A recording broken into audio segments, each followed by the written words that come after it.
একটা ইন্টারভিউতে এক মেয়েকে জিজ্ঞেস করা হয়েছিল মাসিক ইনকাম কত হলে সেটা পারফেক্ট। মেয়েটা উত্তর দিল, একটা স্ট্যান্ডার্ড লাইফ লিড করতে চাইলে ও সেভিংস রাখতে চাইলে মোটামুটি 2 লাখ টাকা ইনকাম হলে ভালো। এরপর পোস্টের কমেন্টে তাকিয়ে দেখি ছেলেরা মেয়েটাকে একেবারে তুলোধুনো করে দিচ্ছে। সাবান ছাড়াই সবাই মেয়েটাকে বাংলা ওয়াশ করে দিচ্ছে।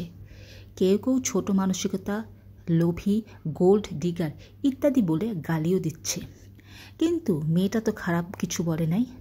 আপনার সামর্থ্য নাই থাকতে পারে, কিন্তু শহর অঞ্চলে একটা পারফেক্ট লাইফ লিড করতে চাইলে, সেভিংস রাখতে চাইলে আসলেই 2 লাখ টাকা ইনকাম থাকা দরকার।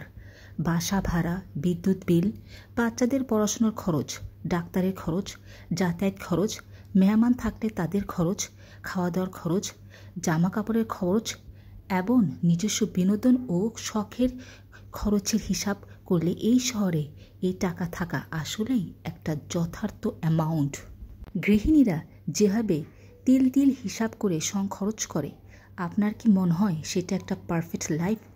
ম্যাক্সিমাম মেয়েরা ও মায়েরা কম্প্রোমাইজ করেই এই শহরে টিকে আছে।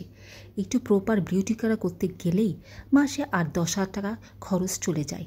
একটা বাচ্চাকে একটু ভালোভাবে পড়াতে চাইলেই তার পিছনে শুধু ফি বাবদ মাসে 40-50 হাজার টাকা খরচ চলে যায়। তবে হ্যাঁ, সবার চাহিদা একরকম না। এর কমেও অনেক পরিবার সুন্দরভাবে চলছে। কিন্তু আসলেই কি চলছে? সেখানে গিয়েও দেখবেন আমাদের মায়েরা কি পরিমাণ স্যাক্রিফাইস করছে। যত কম ইনকাম হবে পরিবারের অন্য সদস্যদের তুলনায় সবচেয়ে বেশি মায়েদের কষ্ট হয়। নিজের সৌন্দর্য, স্বাস্থ্য, চাহিদা সব কিছু কম্প্রোমাইজ করেই দিন পার করছে তারা। আমাদের বাবারাও দিনের পর দিন এক জুতা পায়ে দিয়ে জীবন পার করে দিচ্ছে। বাবা মা দুজন মিলে অনেক কিছু কম্প্রোমাইজ ও স্যাক্রিফাইস করেই সন্তানদের মানুষ করছে, সন্তানদের লেখাপড়া শেখাচ্ছে। প্রতিটা মধ্যবিত্ত পরিবার বাহির থেকে দেখতে সুন্দর হলেও আর্থিকভাবে অনেক কড়াই গণ্ডায় হিসাব করেই তাদের চলতে হচ্ছে। এটাকে অন্তত সচ্ছলতা ও পারফেক্ট লাইফ লিড করা বলে আমার কাছে মনে হয় না।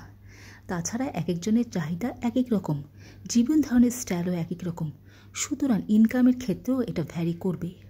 সবচেয়ে বড় কথা হচ্ছে, বিয়ে করে বউ আনবেন ঘরে, সে আপনার খ্যাদমত করবে, আপনার সংসার সামলাবে, বাচ্চাদের দেখাশোনা করবে, আপনাকে সময় দিবে, সবই তার দায়িত্ব। এগুলোকে সব টোকেন ফর গ্র্যান্টেড হিসেবে নেওয়া হয়।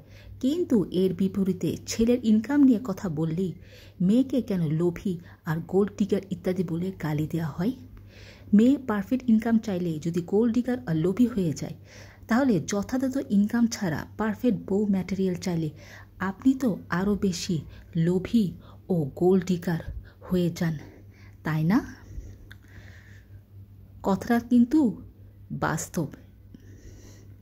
একবার ভেবে দেখবেন মেয়েদেরকে লোভী বলার আগে অন্তত।